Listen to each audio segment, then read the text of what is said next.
When you play through Mortal Kombat Shaolin Monks, you're going to play as Liu Kang or Kung Lao or both, or some of the unlockable characters. And then you're going to come across a ton of Mortal Kombat characters from the mythology. Everyone from MK2 is in there somewhere. A lot of MK1 characters, and even characters getting up as high as MK4 are going to be in this game somewhere. Actually, that's one of the things we're most excited about with this game, is you're going to encounter a ton of Mortal Kombat characters. Baraka is a Tarkatan, which is a race of mutant warriors from Outworld that serve Shao Kahn. What's cool about Shaolin Monks is that you get to see more of the Baraka's race, which is called the Tarkatan. The Tarkatanas are great because in the story we've referenced in the past that Baraka invaded Earthrealm. He invaded the Wuxi Academy. Well, he didn't do that by himself. Baraka is the leader of the Tarkatan race. Well, the Shaolin Monks have always been peripheral characters that we've had in the game. One of the backgrounds in Mortal Kombat 1 basically would have a whole audience full of them, and they were kind of like participating and clapping and kind of took a very passive approach. I think the main purpose of the Shaolin Monks was really to emphasize the whole passive, non-confrontational approach that Liu Kang and Kung Lao, their whole heritage has been. The Oni, I know, are one of our character guys' favorite characters to bring to life because all they had to base it on was the eyes.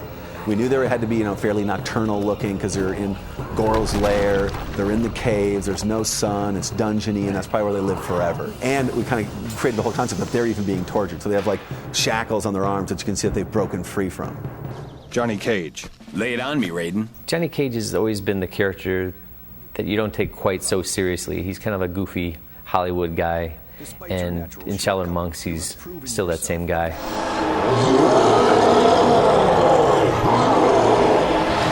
Goro was the big sub-boss guy from Mortal Kombat 1, famous forearm guy. Again, of course you encounter him in Mortal Kombat Shaolin Monks. He has all of his classic moves that you remember. He grabs you with his lower arms, pounds you with his upper arms, and has his projectiles as well. But now you're fighting him kind of like in his full 3D space. The Masked Guard are like Shang Tsung's elite soldiers. They protect him, they follow him and guard him and do his bidding. Scorpion is my favorite Mortal Kombat character. Introduced in Mortal Kombat 1, the spear move is probably one of the more recognizable moves, and he is a big boss battle in Mortal Kombat Shaolin Monks, where he has probably the most elaborate use of his spear that has been seen in any Mortal Kombat game. The Shadow Priests were a great one.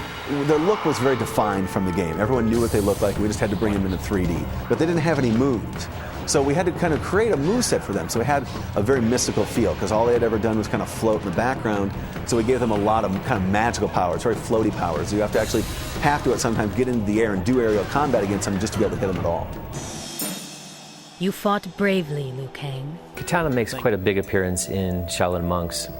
The whole relationship between Kitana and Liu Kang is actually more developed in Shaolin Monks. You kind of get this potential romantic involvement between us.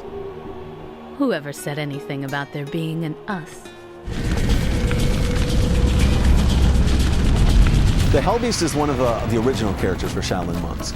We kind of based it around the Netherrealm feel, around the Hell, a little bit around Scorpion just in the fire feel, but he's one of those characters that's like 3 times as big as you, and you can't just approach him in a one-on-one fight the way you normally would in Mortal Kombat. He actually has other people fighting around him. There's some Tarkata warriors fighting with him. If you get his health really low, he'll actually grab down, swipe up one of the Tarkata warriors, eat them as kind of a health upgrade. So he eats them just for health, and then you got to take more health off of him while still dealing with other enemies.